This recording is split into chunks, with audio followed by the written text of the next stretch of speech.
The maid, the mansion, and the moment that changed everything. The morning sun had barely crested the skyline of Manhattan when Sophia Reyes arrived at the Harrington estate, just as she did every single day, quietly, punctually, and without complaint. She was 43 years old, a single mother of 2 teenage boys, and had been working as a housekeeper for the Harrington family for nearly 6 years. She knew every corner of that grand 5-bedroom home on the Upper East Side.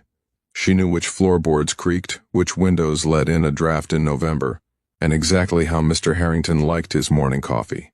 Black, 2 sugars, no stirring. Daniel Harrington was not the kind of man people expected him to be. At 48, he had built a real estate empire from practically nothing.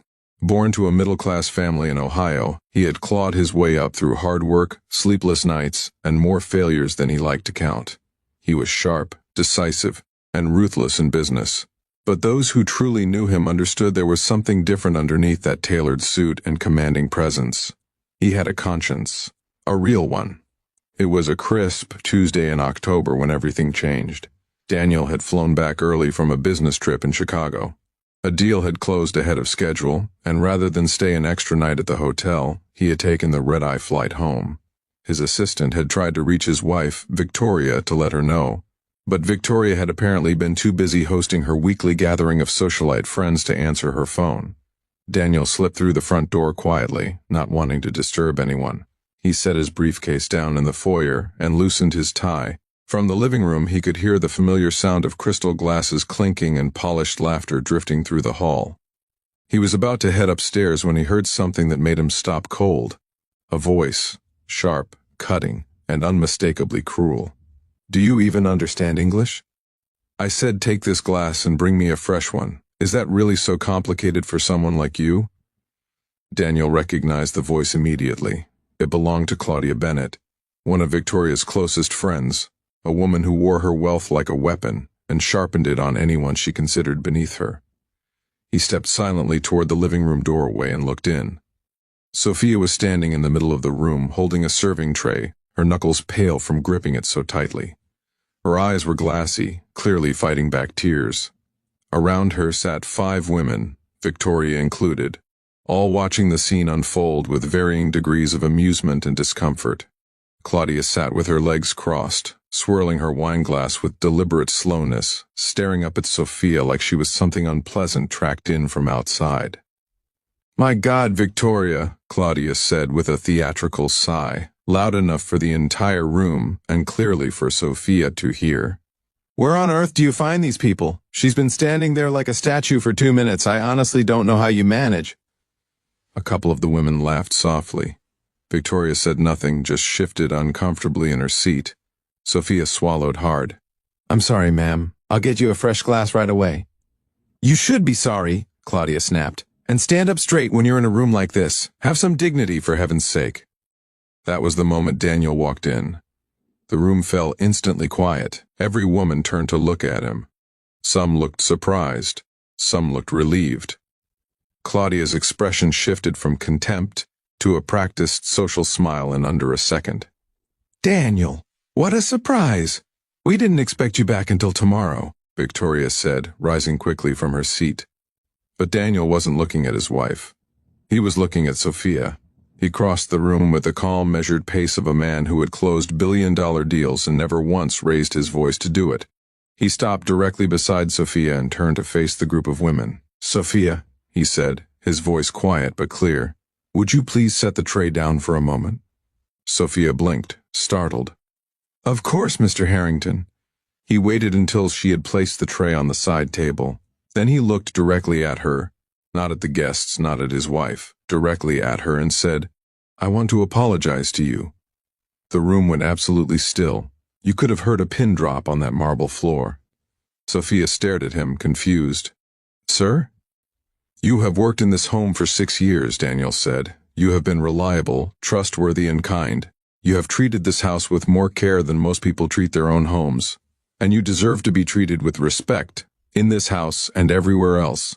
He turned then, slowly, to face Claudia. His tone didn't rise. It didn't need to. "Claudia, I don't know what is said or done in other people's homes, but in mine every person is treated with dignity. Every single person, regardless of what they do or what they earn. That is not negotiable, and it is not flexible depending on who is in the room. Claudia's smile had vanished. Her face had gone stiff. Daniel, I heard what you were doing, he said simply, and I'd like you to apologize to Sophia before you say anything else. The silence that followed lasted a full 5 seconds. It felt like 5 minutes. Every woman in the room was staring. Victoria had her hand pressed to her mouth. One of the other guests had quietly set down her wine glass. Claudia's jaw tightened. She was not a woman who apologized, not to anyone, and certainly not, in her mind, to someone like Sophia. But something about Daniel's stillness, his complete lack of aggression paired with his complete unwillingness to back down, made the room feel like it was closing in around her. She looked at Sophia, her expression rigid, and said stiffly, "I apologize if I was rude. It wasn't gracious, but it was something." Daniel nodded once. "Thank you." He turned back to Sophia, and his expression softened entirely. "Take the rest of the afternoon off, Sophia, with full pay, please." Sophia's composure finally broke, just slightly. Her eyes welled up and she nodded, pressing her lips together tightly. "Thank you, Mr. Harrington." She picked up her bag from the hallway and walked out the front door. Within 20 minutes, Claudia and the other guests had quietly gathered their things and left. Victoria found Daniel in his study, standing at the window overlooking the garden. "That was humiliating," she said, her voice tight. "Claudia is one of my oldest friends." "I know," Daniel said without turning around. "You embarrassed her in front of everyone." "She embarrassed herself," he said quietly. "And she embarrassed you, and she embarrassed this home, long before I walked into that room." Victoria was quiet for a long moment. "Sophia is just—" Daniel finally turned around. There was no anger in his face, just something honest and tired. "She is not just anything, Victoria. She is a person. She is a mother. She has shown up to this house every single day for 6 years without fail. She has never stolen from us, never broken our trust, never once complained, not even when we asked her to stay late on short notice. She deserves better than what happened today." Victoria looked at the floor. "I should have said something," she admitted, barely above a whisper. "Yes," Daniel said gently. "You should have." The next morning, Sophia arrived at her usual time. On the kitchen counter, she found an envelope. Inside was a handwritten note from Daniel and a check, a generous bonus, 3 times her monthly salary. The note read, "Sophia, your work and your character have never gone unnoticed by me, even when it may have seemed otherwise. This home is better because you are in it. Thank you for your grace, your dedication, and your patience. D. Harrington." Sophia sat down at the kitchen table and read the note 3 times. Then she folded it carefully, placed it in her bag, and got up to start her day.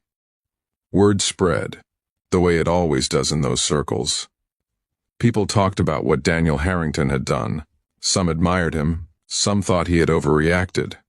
Claudia Bennett did not speak to Victoria for 2 months, but the people who knew Daniel best weren't surprised at all. Because the measure of a person, the real measure, has never been how they treat those with power over them. It has always been how they treat those who have none. And in a city that often mistakes wealth for worth, Daniel Harrington understood something rare and simple, that a person's value has nothing to do with their paycheck, and everything to do with their character. The end.